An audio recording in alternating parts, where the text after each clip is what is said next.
نحمده ونصلی علی رسولہ الکریم۔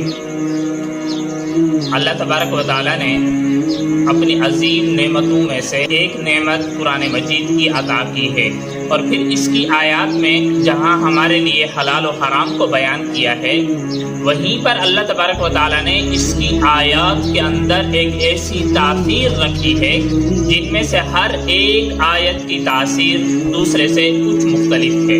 حضرت ابو ہریرہ رضی اللہ تعالیٰ عنہ فرماتے ہیں کہ رسول اللہ صلی اللہ علیہ وسلم نے مجھے رمضان المبارک کے صدقات یعنی صدقۃ الفطر کے اوپر نگران مقرر کیا، تو رات کو جس وقت میں نگرانی پر بیٹھا ہوا تھا تو ایک شخص آیا اور دونوں ہاتھوں کے ساتھ کلے کو لینے لگ گیا۔ میں نے اس کو پکڑا تو اس نے میرے سامنے منت سماجت شروع کر دی کہ میں ایک فقیر شخص ہوں، میرے اوپر بال بچوں کا بوجھ ہے، جس چیز نے مجھے ابھارا اس بات کے اوپر کہ یہاں میں کچھ اٹھانے کے لیے آ گیا، تو میں نے اس کے عذر کو قبول کر لیا۔ جب صبح ہوئی تو رسول اللہ صلی اللہ علیہ وسلم نے فرمایا، اے ابو ہریرہ، وہ تمہارے رات کے شخص کا کیا بنا؟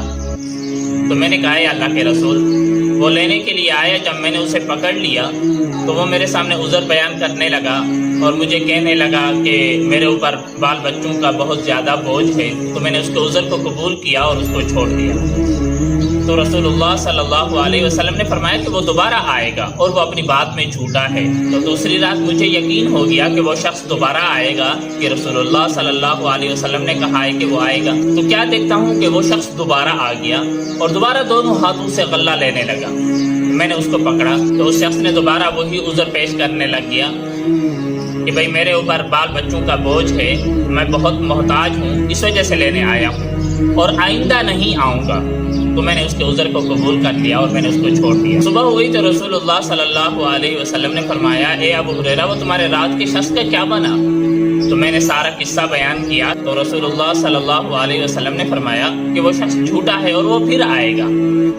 جب تیسری رات ہوئی تو پھر وہ شخص آیا اور وہی غلہ دونوں ہاتھوں سے لینے لگا، تو میں نے اس کو پکڑ لیا۔ میں نے کہا کہ تو ہر رات بہانے بناتا رہتا ہے، آج تو میں آپ کو رسول اللہ صلی اللہ علیہ وسلم کے سامنے حاضر کروں گا۔ تو اس شخص نے کہا کہ مجھے چھوڑ دو، میں آپ کو ایک تحفہ دیتا ہوں۔ پھر اس شخص نے کہا کہ آپ جب بستر پر لیٹو تو سونے سے پہلے آیت الکرسی پڑھ لیا کرو، اللہ تبارک و تعالیٰ ایک فرشتہ مقرر کرے گا جو تمہاری جان کی اور مال کی حفاظت کرتا رہے گا۔ تو مجھے ترس آیا اور میں نے اس کو پھر چھوڑ دیا۔ جب صبح ہوئی تو رسول اللہ صلی اللہ علیہ وسلم نے فرمایا کہ ابو ہریرہ، تمہارے قیدی کا کیا بنا؟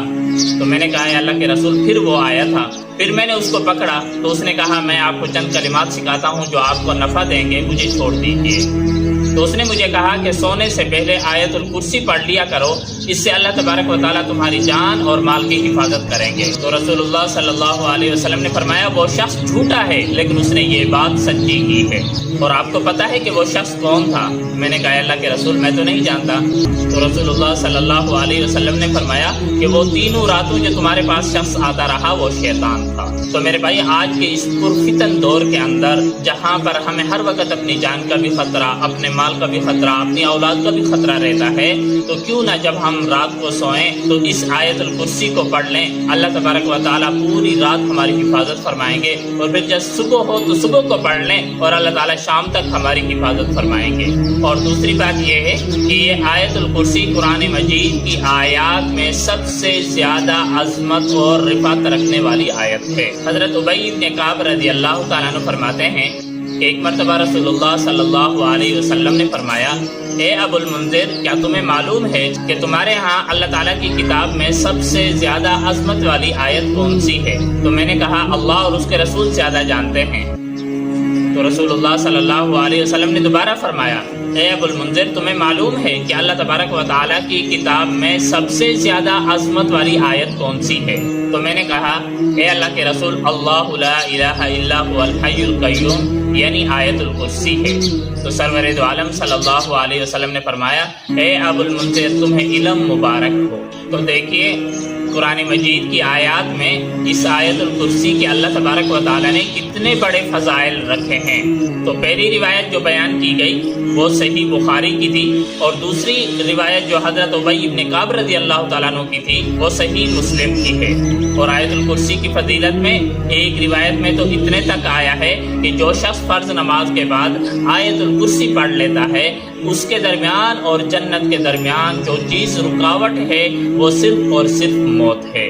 تو یہ ایک چھوٹی سی آیت ہے، اگر انسان اس کو اپنے اندر محفوظ کر لے اور وقتاً فوقتاً اس کو پڑھ کر اس کے برکات حاصل کرتا رہے تو یہ بہت بڑی اور عظیم نعمت ہے ایک انسان کے پاس، جو اللہ تبارک و تعالیٰ نے اس کے الفاظ کی صورت میں ہمیں عطا کی ہے۔ اللہ تبارک و تعالیٰ سے دعا ہے کہ اللہ تعالیٰ ہمیں اس آیت کے فضائل سے فائدہ اٹھانے کی توفیق نصیب فرمائے۔ تبارك الذي نزل الفرقان على عبده ليكون للعالمين نذيرا۔